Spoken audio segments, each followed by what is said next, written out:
지하철에서 술 취한 남자가 노숙인 할아버지를 거칠게 밀치는 모습을 보았습니다. 그만하세요. 사람한테 왜 그러십니까? 떨리는 목소리로 외쳤지만 민호는 뒤로 물러서지 않았습니다. 할아버지, 이거 드세요. 제가 집에서 싸온 도시락입니다.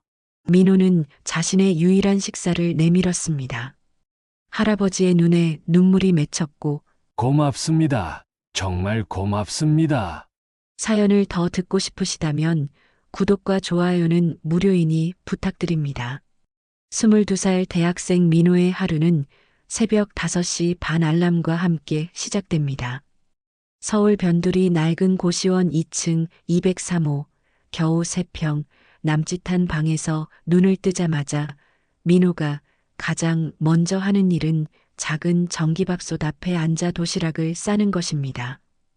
어젯밤에 미리 씻어둔 플라스틱 도시락통에 따뜻한 밥을 담고 김치와 어제 할인 마트에서 산 달걀 하나를 넣습니다. 그게 전부지만 민호는 정성스럽게 도시락을 싸며 작은 만족감을 느끼죠. 오늘도 밥값 아끼는 게 최고야. 민호는 혼잣말을 중얼거리며 가방에 도시락을 조심스럽게 넣습니다. 부모님이 시골 고향에서 힘들게 감 농사를 짓고 계시는데 아들이 서울에서 바깥조차 제대로 해결하지 못한다는 사실이 늘 마음 한구석을 무겁게 누르고 있습니다. 한 달 용돈이 30만 원이 채 안 되는 형편에서 하루 식비를 5천 원 이내로 맞추려면 직접 도시락을 싸는 것이 유일한 방법입니다. 고시원 복도는 형광등 하나만 깜빡거리며 좁고 어둡습니다. 벽지는 곰팡이로 얼룩져 있고 다른 방에서 들리는 기침 소리와 텔레비전 소리가 얇은 벽을 통해 새어나옵니다. 같은 층에 사는 사람들과 마주쳐도 서로 눈인사조차 하지 않습니다. 민호와 비슷한 처지의 사람들이 모여 사는 곳이지만 각자 자신의 생존에 바쁘고 남의 일에 신경 쓸 여유가 없는 곳이죠. 공용 화장실에서 세면을 마친 민호는 낡은 운동화를 신고 밖으로 나섭니다. 11월 초순, 아직 동장군이 본격적으로 기승을 부리지는 않았지만 새벽 공기는 차갑습니다. 민호는 몇 번 빨아서 색이 바랜 패딩 점퍼 지퍼를 목까지 올려 당기고 지하철역을 향해 걸음을 재촉합니다. 지하철역까지 걸어가는 15분 동안 민호는 이어폰을 끼고 90년대 명곡들을 듣습니다. 김건모의 잘못된 만남, 신승훈의 보이지 않는 사랑, 서태지와 아이들의 난 알아요 같은 노래들이 민호의 유일한 위로입니다. 부모님 세대가 청춘을 바쳤던 그 시절의 음악들이지만 왠지 지금의 자신과 묘하게 어울리는 기분입니다. 가사 하나하나가 마음속 깊이 스며듭니다. 오전 8시 출근 시간 지하철은 사람들로 가득합니다. 깔끔한 정장 차림의 직장인들과 단정한 교복을 입은 고등학생들 사이에서 민호는 자신이 어디에 속하는지 애매한 기분을 느낍니다. 대학생이지만 경제적으로는 독립하지 못한 상태, 성인이지만 아직 사회에 제대로 발을 디디지 못한 어정쩡한 위치에 서 있는 것 같습니다. 지하철 안에서 도시락 냄새가 날까봐 걱정하며 가방을 꼭 안고 앉아 있는 민호의 모습은 서울에 올라온 지 3년이 되어도 여전히 소심합니다. 옆자리에 앉은 직장인이 비싼 브랜드 가방을 들고 있는 것을 보면서 민호는 언제쯤 자신도 저런 여유를 가질 수 있을까 하는 생각에 빠집니다. 민호가 다니는 대학은 그리 유명하지 않습니다. 지방에서 서울로 올라온 학생들이 주로 다니는 중위권 사립대학교죠. 성적 장학금을 받기 위해 밤늦게까지 공부하지만 편의점 야간 아르바이트 때문에 오전 수업에 집중하기가 여간 어려운 것이 아닙니다. 어젯밤에도 새벽 6시까지 일하고 나서 2시간 정도 잠을 자고 학교에 왔으니 눈꺼풀이 무거울 수밖에 없습니다. 첫 번째 수업인 사회복지개론 시간, 민호는 교수님의 강의를 들으며 메모를 열심히 합니다. 사회복지사가 되고 싶다는 꿈을 품고 있지만 실습비며 자격증 취득비까지 생각하면 아직 갈 길이 멉니다. 그래도 어려운 사람들을 도와주는 일을 하고 싶다는 마음만큼은 확고합니다. 점심시간이 되면 민호는 도서관 3층 구석진 자리에 앉아 도시락을 펼칩니다. 다른 학생들이 학교 식당에서 친구들과 함께 떠들며 식사를 하는 모습이 유리창 너머로 보입니다. 처음에는 부러웠지만 이제는 익숙해진 풍경입니다. 혼자 먹는 도시락이지만 90년대 음악을 들으며 먹는 점심시간이 민호에게는 하루 중 가장 평온한 순간입니다. 오후 수업이 끝나고 아르바이트를 하러 가는 길에 민호는 종종 자신의 미래에 대해 깊이 생각합니다. 졸업까지 2년 반이 남았는데 과연 그때까지 버틸 수 있을까요? 졸업 후에는 어떤 일을 하게 될까요?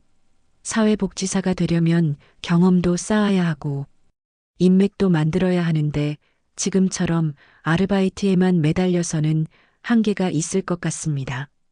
저녁 9시부터 새벽 6시까지 하는 편의점 야간 아르바이트는 민호의 주요 수입원입니다.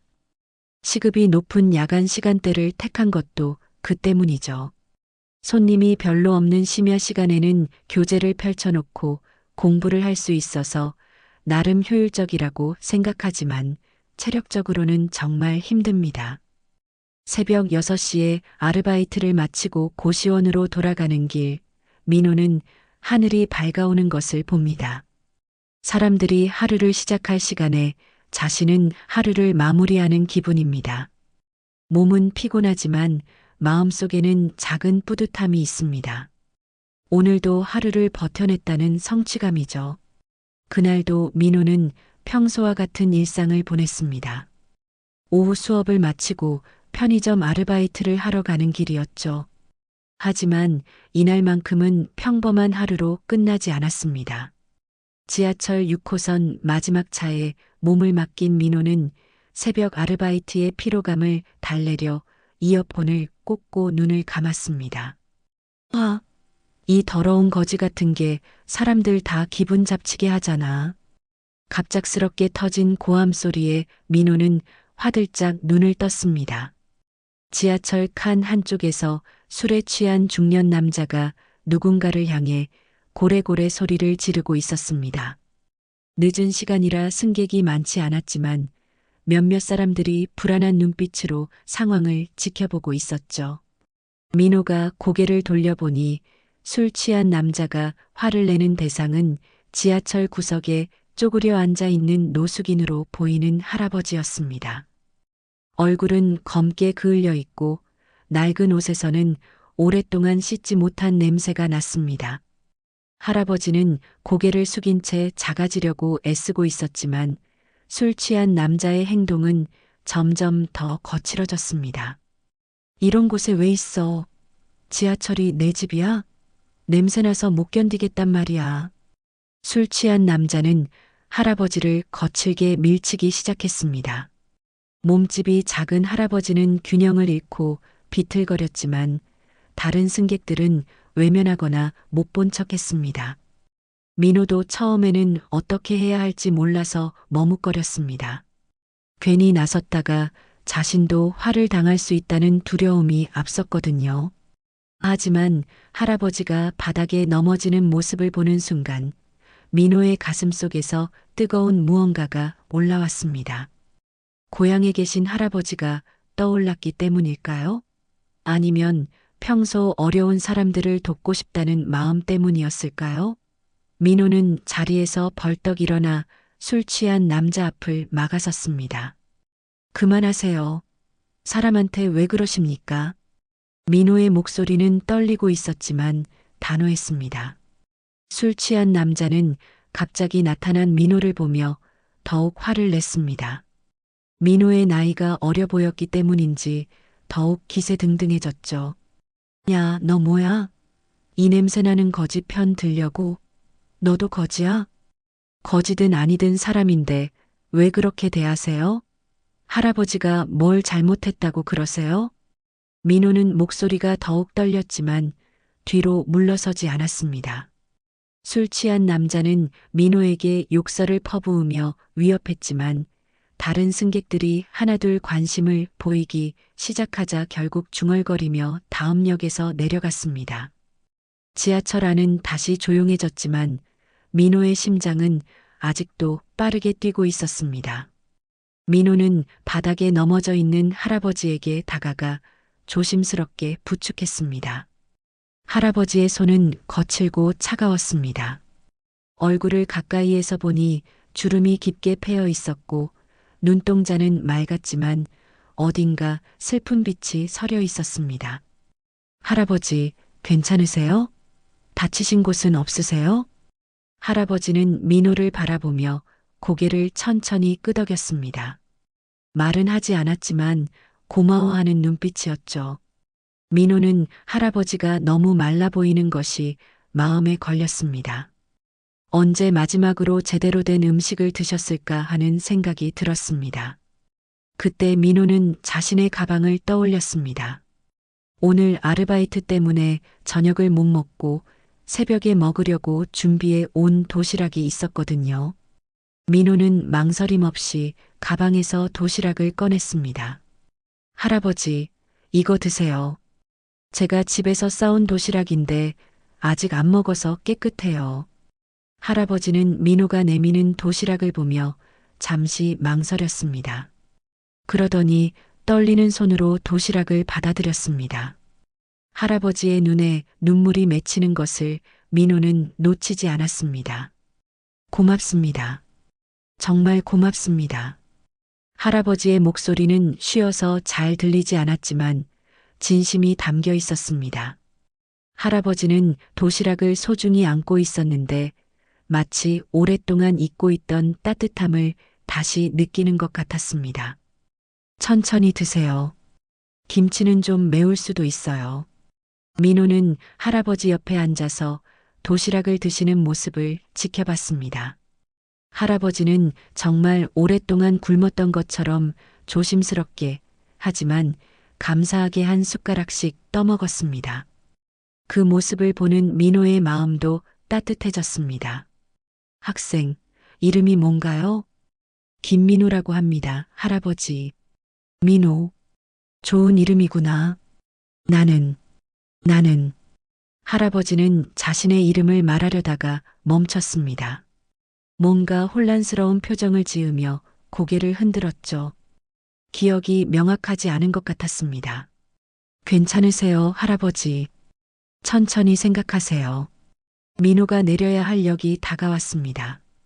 할아버지와 헤어져야 하는 순간이었죠. 할아버지는 도시락을 다 드시고 나서 민호의 손을 꼭 잡았습니다. 고마워, 민호야. 정말 고마워. 민호는 할아버지와 작별 인사를 하고 지하철에서 내렸습니다. 뒤돌아보니 할아버지가 창문 너머로 손을 흔들고 있었습니다. 민호도 손을 흔들어 답했죠.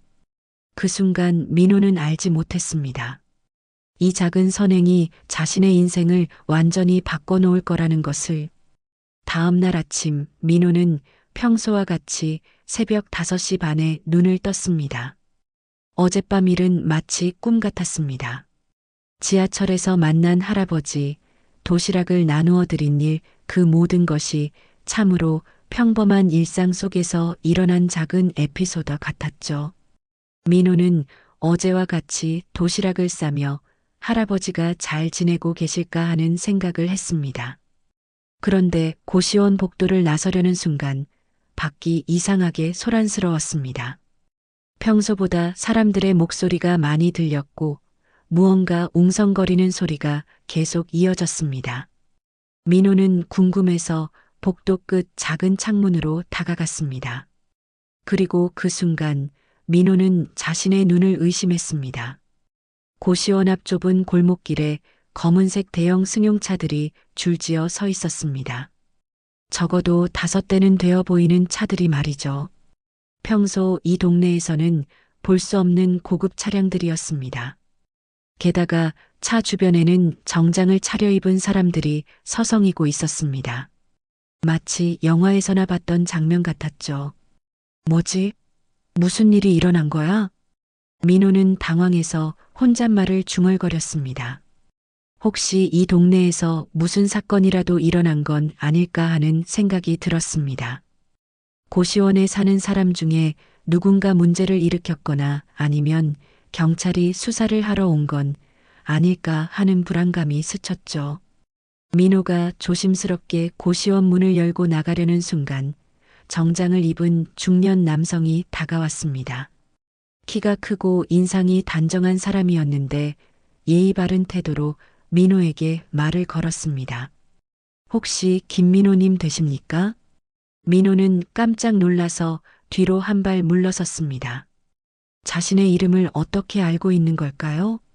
더욱이 이런 고급 승용차를 타고 온 사람들이 자신을 찾는다는 것이 전혀 이해가 되지 않았습니다.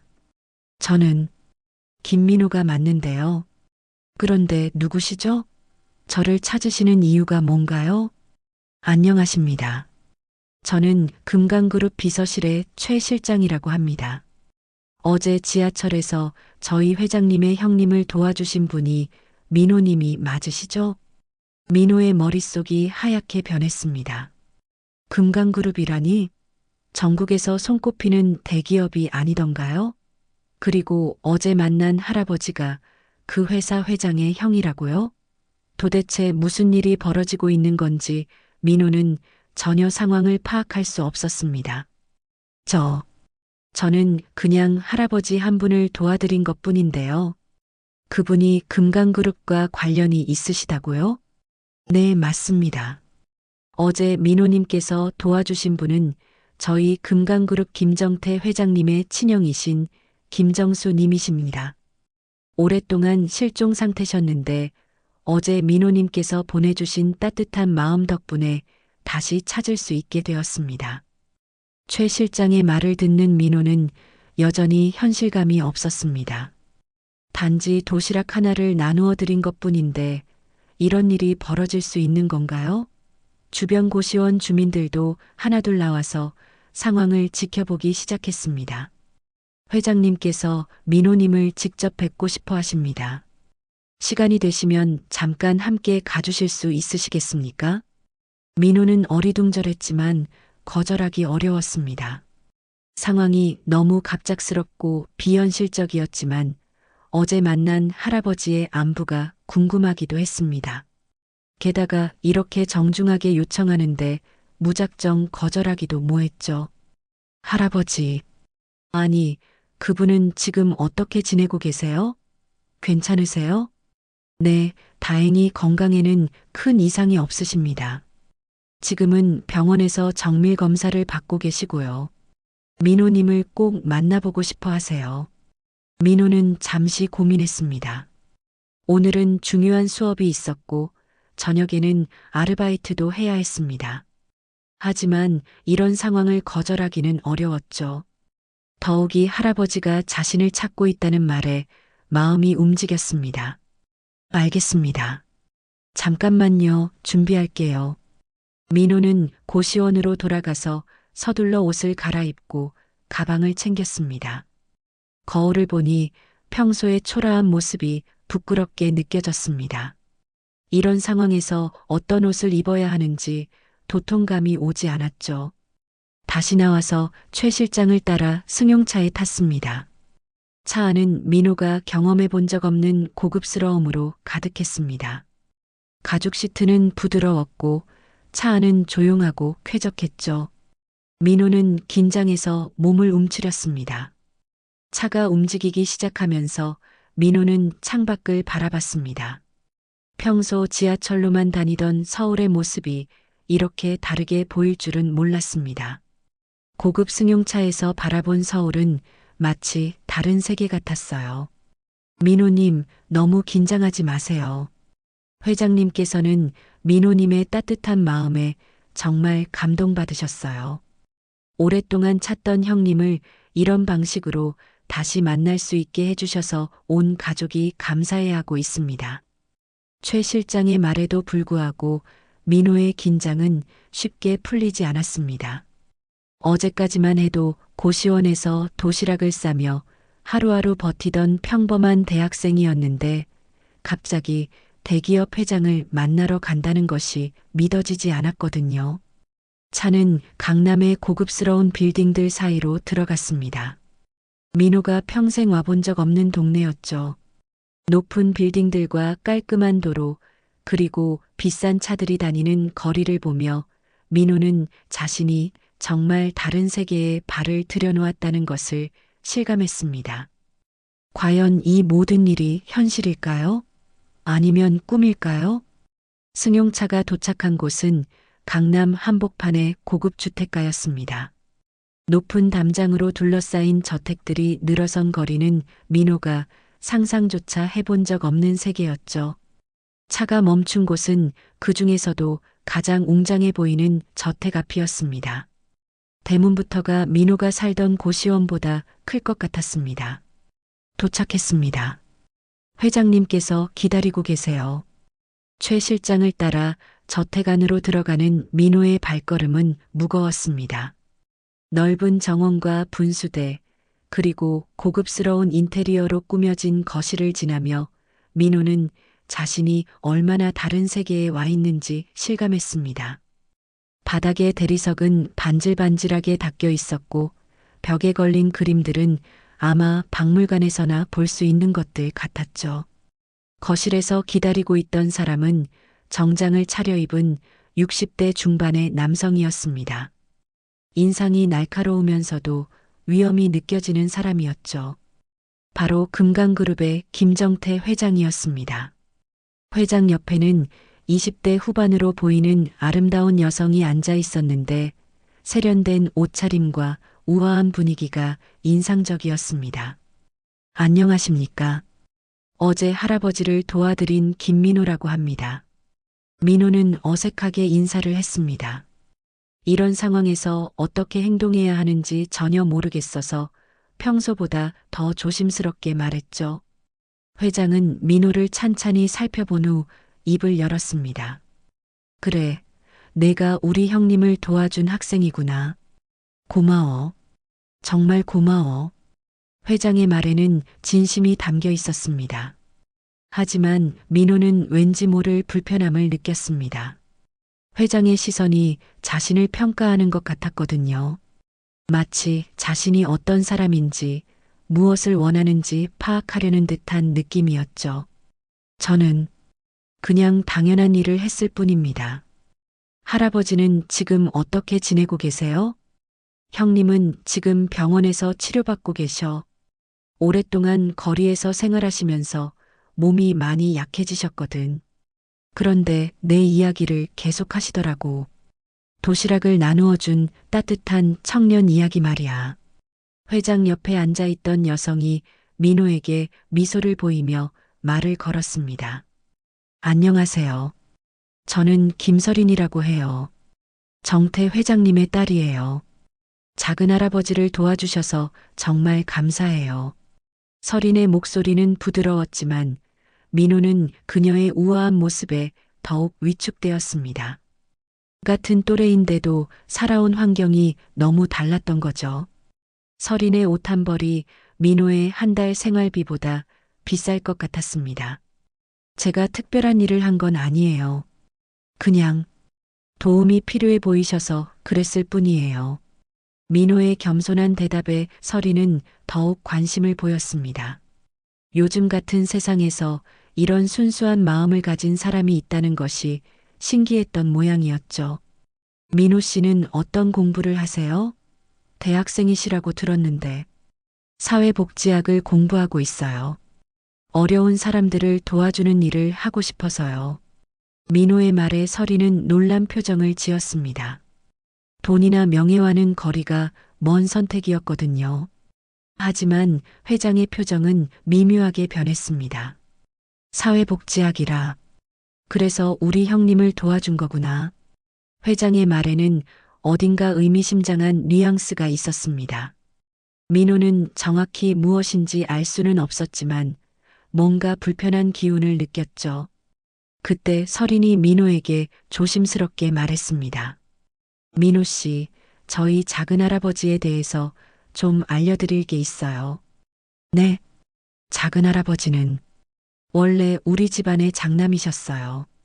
금강그룹도 처음에는 작은 할아버지가 물려받을 예정이었죠. 민호는 깜짝 놀랐습니다. 어제 만난 노숙인 할아버지가 원래는 대기업의 후계자였다는 말인가요? 그런데 왜 작은 할아버지는 아버지와는 다른 생각을 가지고 계셨어요. 사업보다는 사회봉사에 더 관심이 많으셨고 회사 경영에는 별로 흥미가 없으셨거든요. 설인의 설명을 듣는 민호의 표정은 점점 어두워졌습니다. 뭔가 복잡한 가족사가 있다는 것을 직감할 수 있었거든요. 그래서 할아버님께서는 회사 경영권을 아버지에게 넘기시고 자신만의 길을 가시려고 했어요. 하지만 설인이 말을 잇지 못하고 있을 때 회장이 단호한 목소리로 말했습니다. 그만하자, 설인아. 과거 이야기는 의미 없어. 하지만 설인은 민호를 바라보며 속삭이듯 말했습니다. 평생 가족들에게 버림받으셨어요. 회사가 원하는 모습이 아니었거든요. 민호는 충격을 받았습니다. 어제 만난 할아버지가 가족들에게 버림받아 거리에서 생활하게 된 것일까요? 그렇다면 지금 이 화려한 저택과 따뜻한 가족 상봉은 무엇을 의미하는 걸까요? 민호 학생, 내가 우리 형님을 도와준 것은 정말 고마운 일이야. 하지만 이제 형님은 우리 가족이 잘 돌봐드릴 테니까 걱정하지 마. 회장의 말에는 묘한 거리감이 있었습니다. 마치 민호에게 이제 그만 물러나라는 뜻으로 들렸거든요. 하지만 민호는 할아버지와의 약속이 있었습니다. 할아버지가 마지막에 했던 말이 계속 머릿속에 맴돌았죠. 회장님, 혹시 할아버지를 뵐 수 있을까요? 안부 인사라도 드리고 싶은데요. 회장의 얼굴이 순간 굳어졌습니다.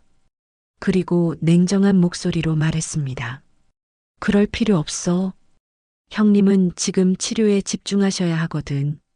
외부 사람과의 만남은 당분간 어려울 것 같아.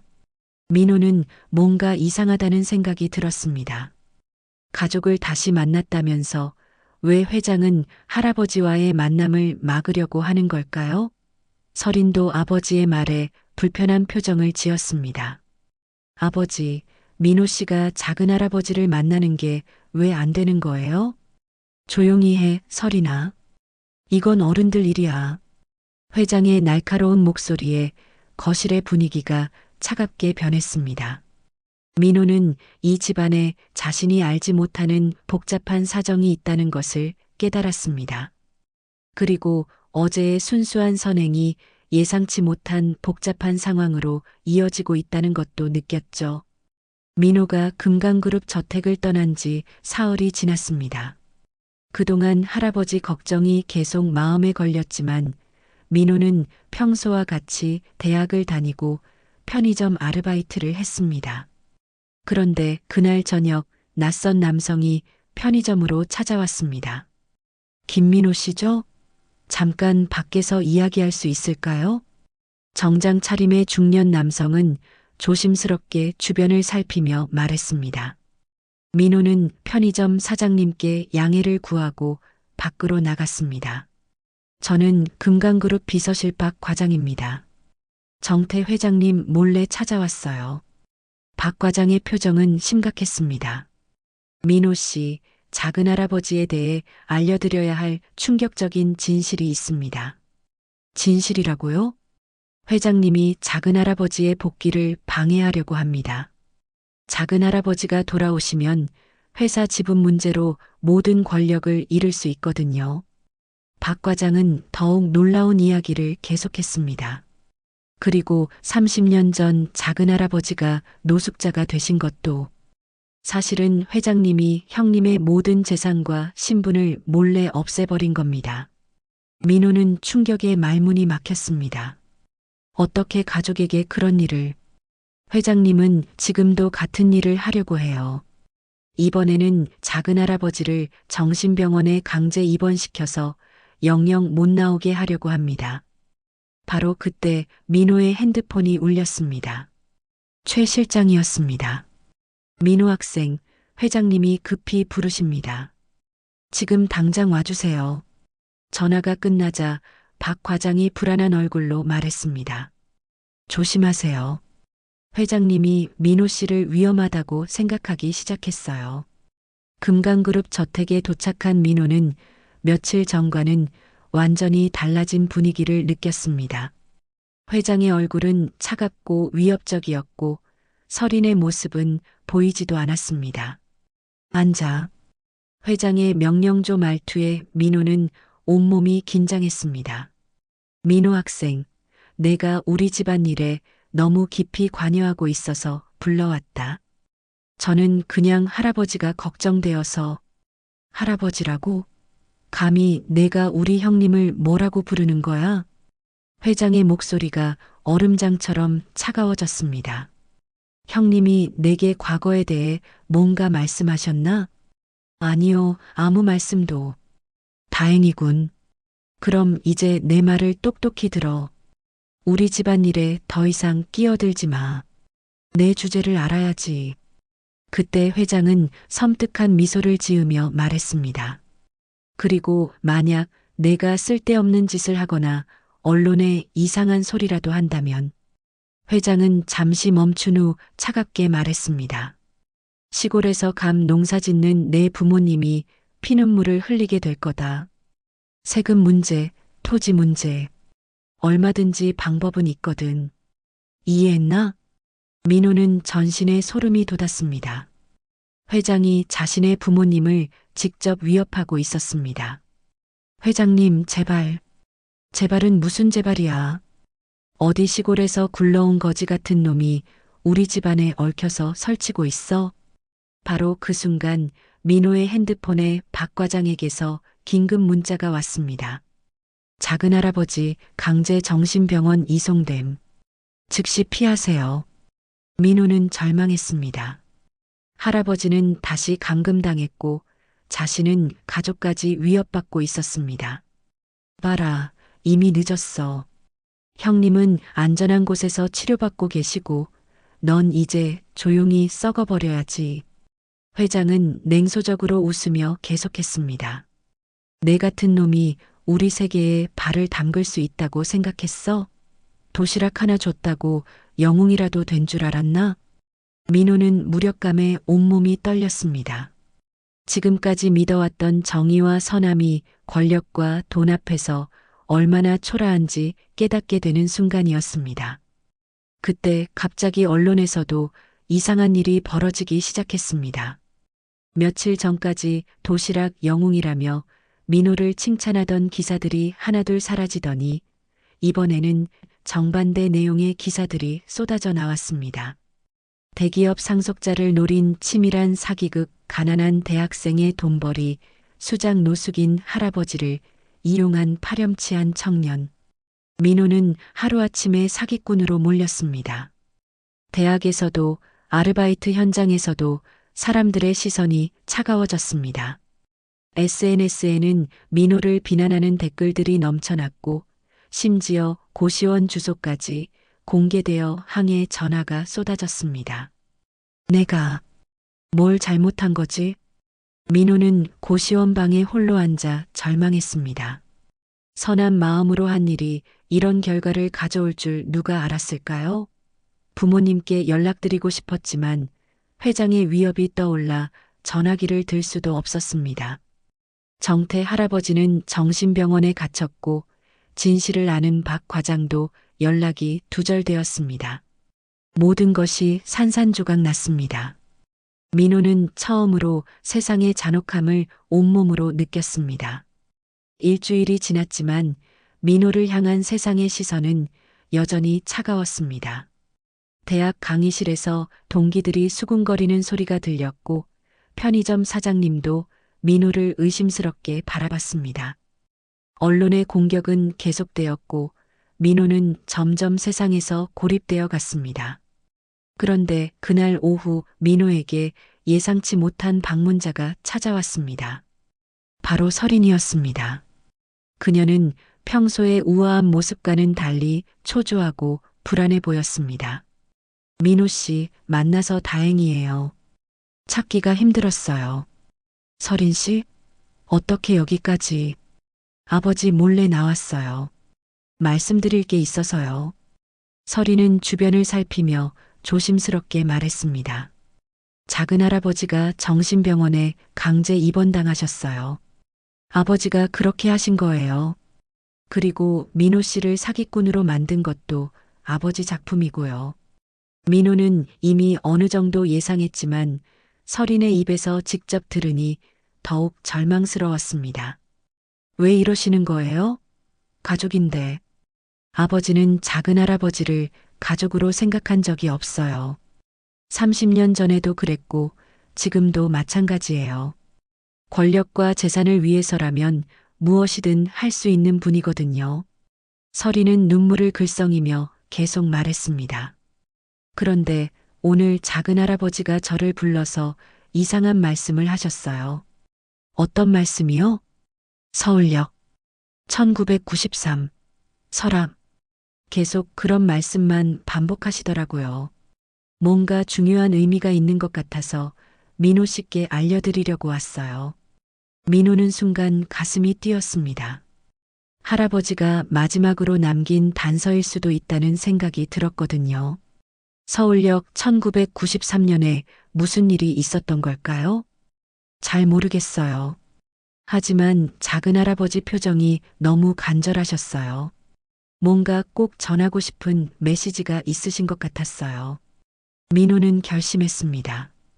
비록 위험할 수도 있지만 할아버지가 남긴 마지막 실마리를 찾아봐야겠다고 생각했습니다.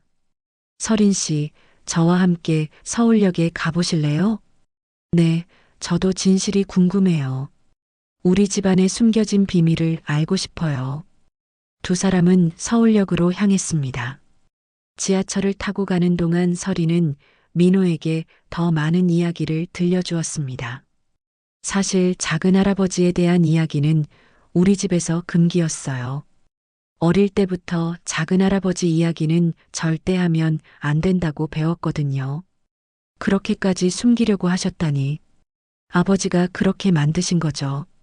작은 할아버지의 존재 자체를 지우려고 했어요.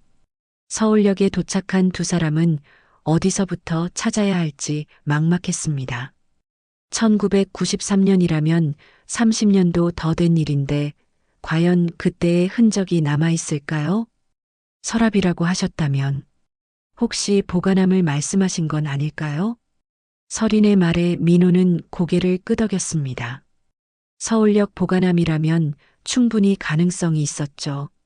두 사람은 여간의 보관함 구역을 찾아갔습니다. 1993년. 민호와 서린은 보관함 번호들을 하나씩 확인해 봤습니다. 그런데 구식 보관함 한쪽에서 흥미로운 것을 발견했습니다.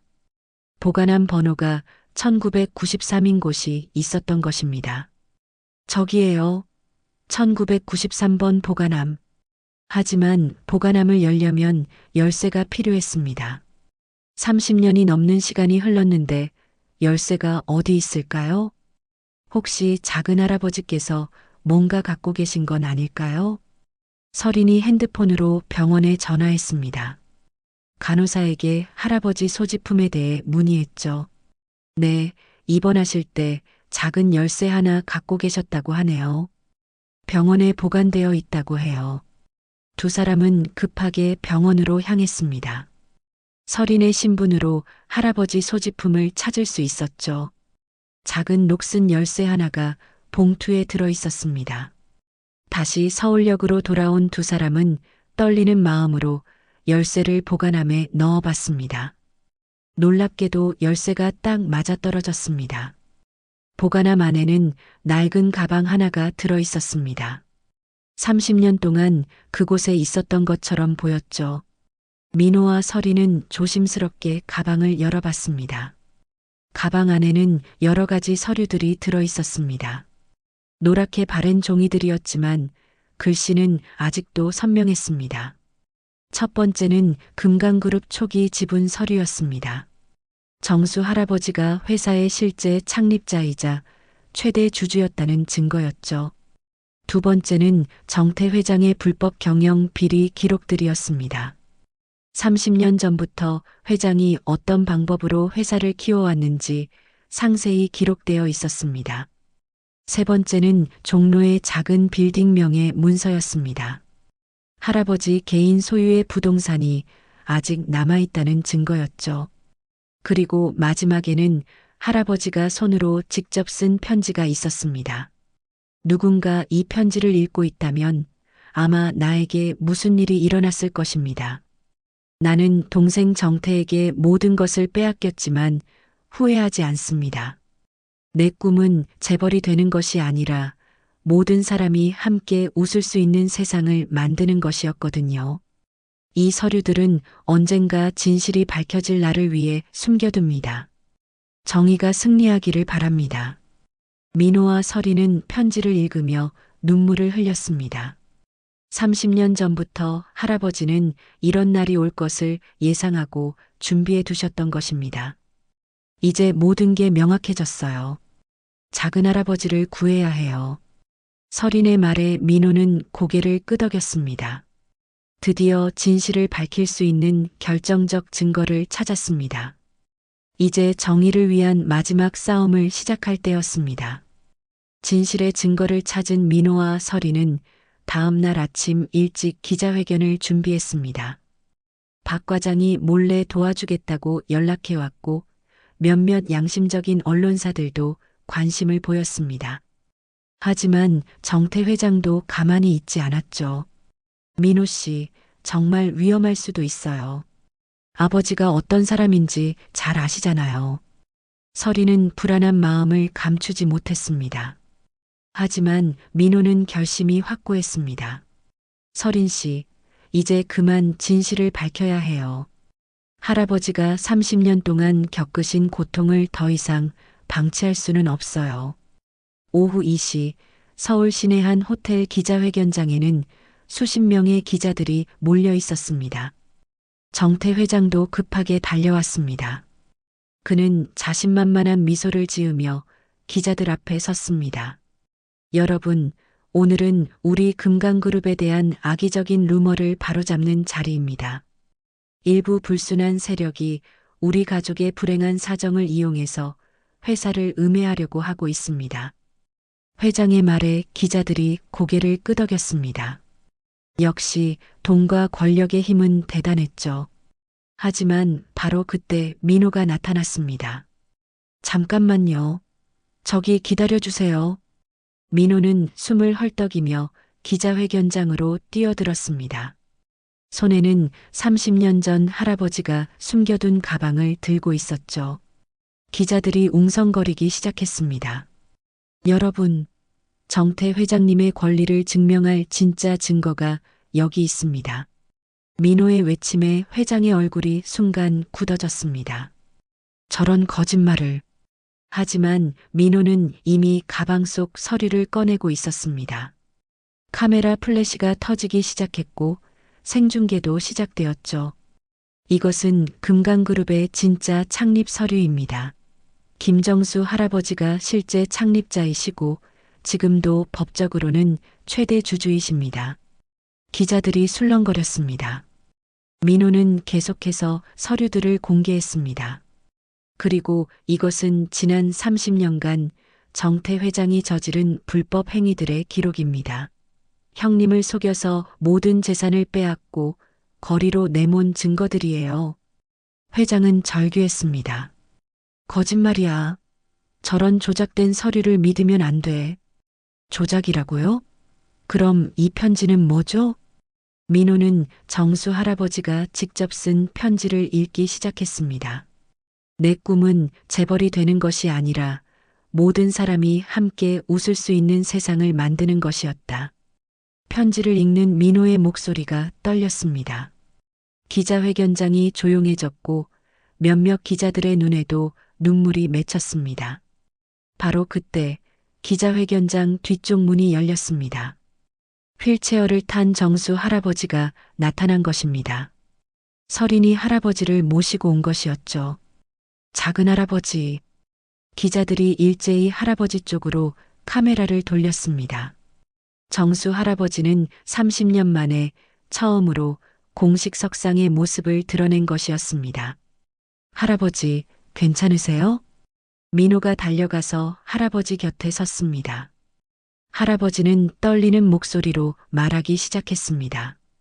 여러분, 저는 김정수입니다. 기자회견장이 조용해졌습니다. 30년 전, 제 동생 정태가 저를 버렸습니다. 할아버지의 목소리는 약했지만 확고했습니다. 기억을 점차 되찾고 계신 것 같았죠. 저는 회사보다는 사람이 더 소중하다고 믿었습니다. 그래서 모든 것을 잃었죠. 정태 회장이 할아버지에게 다가갔습니다. 형님, 무슨 말씀을 그렇게 조용히 해, 정태야. 할아버지의 눈빛이 예전과 달리 날카로워졌습니다. 넌 나를 거리로 내몰았어. 30년 동안 사람 취급도 안 했잖아. 형님, 그건. 하지만 이 청년은 달랐어. 할아버지가 민호를 바라보며 말했습니다. 이 아이는 나를 사람으로 보아주었어. 따뜻한 도시락도 나누어주고 진짜 가족처럼 대해주었단다. 기자들이 감동받은 표정으로 할아버지의 말을 들었습니다. 생중계를 보는 시청자들도 마찬가지였죠. 민호야, 고맙다. 정말 고맙다. 할아버지가 민호의 손을 꼭 잡으셨습니다. 그 순간 카메라 플래시가 터졌고 이 장면은 전국에 생중계되었습니다. 정태 회장은 더 이상 변명할 수 없었습니다. 모든 증거가 공개되었고 형님도 직접 증언하셨으니까요. 형님, 저는 이제 늦었어, 정태야. 내가 30년 동안 한 일들을 모두 세상이 알게 되었잖아.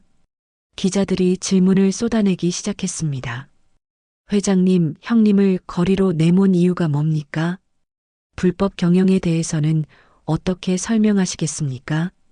30년간 형님의 안부를 확인하지 않은 이유는 무엇입니까? 회장은 답변하지 못했습니다. 모든 것이 밝혀진 상황에서 더 이상 거짓말을 할 수도 없었죠. 그때 검찰과 경찰이 기자회견장에 나타났습니다. 박 과장이 미리 신고해둔 것이었습니다. 김정태 씨 횡령과 배임 그리고 강제감금 혐의로 체포합니다. 회장이 수갑을 차는 모습이 생중계되었습니다. 30년간 숨겨졌던 진실이 마침내 세상에 드러나는 순간이었죠. 할아버지는 민호를 바라보며 미소 지으셨습니다. 민호야, 내가 보여준 작은 친절이 이런 큰 변화를 만들어냈구나. 민호도 눈물을 흘리며 답했습니다. 할아버지, 이제 정말 끝났어요. 더 이상 숨어 지내실 필요 없어요. 6개월이 지났습니다. 정태 회장은 횡령과 배임, 강제감금 혐의로 법정에서 유죄 판결을 받고 교도소에 수감되었습니다. 언론과 국민들은 민호의 용기와 정수 할아버지의 숭고한 마음에 큰 감동을 받았죠. 그동안 숨겨져 있던 진실이 세상에 알려지면서 많은 것들이 변했습니다. 정수 할아버지는 금강재단의 새로운 이사장으로 취임하셨습니다. 하지만 예전처럼 이윤만 추구하는 기업을 만들지는 않으셨죠. 대신 어려운 사람들을 돕는 사회복지재단으로 탈바꿈시키셨습니다. 할아버지의 오랜 꿈이었던 모든 사람이 함께 웃을 수 있는 세상을 만들어가기 시작한 것입니다. 민호는 더 이상 낡은 고시원에 살지 않습니다. 정수 할아버지가 마련해 주신 작은 원룸에서 지내며 대학 생활에 집중할 수 있게 되었죠. 하지만 여전히 매일 아침 도시락을 싸는 습관은 버리지 않았습니다. 다만 이제는 혼자 먹는 것이 아니라 할아버지와 함께 나누어 먹기 위해서였죠. 할아버지, 오늘 도시락도 맛있게 싸왔어요. 민호는 금강재단 사무실을 찾아 할아버지와 점심을 함께 했습니다. 할아버지는 민호가 싸온 도시락을 받으며 환하게 웃으셨습니다. 민호야, 내가 만든 도시락은 정말 세상에서 가장 맛있단다. 6개월 전 지하철에서 처음 받아 먹었을 때처럼 여전히 따뜻하고 맛있어. 할아버지는 건강을 많이 회복하셨습니다. 깨끗하게 세수하고 단정한 옷을 입으신 모습은 거리에서 만났던 그때와는 완전히 다르셨죠. 하지만 민호를 대하는 따뜻한 마음만은 변하지 않았습니다. 할아버지, 재단 일은 어떠세요? 너무 힘드시지는 않으세요? 아니야, 정말 즐거워. 어려운 사람들을 도울 수 있어서 매일이 보람차단다. 30년 동안 하고 싶었던 일을 드디어 할 수 있게 되었거든. 할아버지는 재단을 통해 노숙인들을 위한 무료급식소를 운영하고 가난한 학생들에게 장학금을 지급하고 있었습니다. 또한 어려운 환경에 있는 어르신들을 위한 복지시설도 만들고 계셨죠. 민호도 재단에서 자원봉사를 하며 사회복지사의 꿈을 키워가고 있었습니다. 대학에서 배운 이론을 실제로 적용해 볼 수 있는 좋은 기회였거든요. 특히 무료급식소에서 일할 때는 6개월 전 할아버지처럼 어려운 상황에 있는 분들을 많이 만날 수 있었습니다. 민호야, 오늘도 수고했구나. 무료급식소 봉사를 마치고 나오는 민호를 할아버지가 기다리고 계셨습니다. 두 사람은 함께 저녁 산책을 하는 것이 일과가 되어 있었죠. 할아버지, 오늘 급식소에서 만난 할아버지 한 분이 제게 고맙다고 하시더라고요. 그때 정말 뿌듯했어요. 그럼. 누군가에게 도움을 준다는 것은 정말 값진 일이란다. 내가 나에게 도시락을 주었을 때도 그런 마음이었을 거야. 두 사람은 한강 둔치를 걸으며 이야기를 나누었습니다. 석양이 아름답게 지는 풍경 속에서 할아버지와 민호는 정말 친한 할아버지와 손자 같았죠. 할아버지, 서린 씨는 어떻게 지내세요? 서린이도 많이 변했어. 이제는 재단 일을 도우면서 진짜 의미 있는 일이 뭔지 깨달은 것 같더라고. 서린은 아버지가 수감된 후 큰 충격을 받았지만 점차 마음을 다잡고 할아버지와 민호를 도와 재단 일에 참여하고 있었습니다. 처음에는 어색했지만 이제는 진심으로 사회복지 활동에 관심을 갖게 되었죠. 민호야, 내가 그때 나를 도와주지 않았다면 이 모든 일이 일어나지 않았을 거야. 아니에요, 할아버지. 저도 할아버지 덕분에 인생이 바뀌었어요. 진짜 의미 있는 일이 뭔지 알게 되었거든요. 민호는 이제 돈이나 명예보다 더 소중한 것이 있다는 것을 알았습니다. 사람과 사람 사이의 따뜻한 마음, 그리고 어려운 사람을 돕는 기쁨이 얼마나 큰 행복인지 깨달았거든요. 할아버지, 내년에 졸업하면 정말 사회복지사가 되어서 할아버지처럼 많은 사람들을 도울 거예요.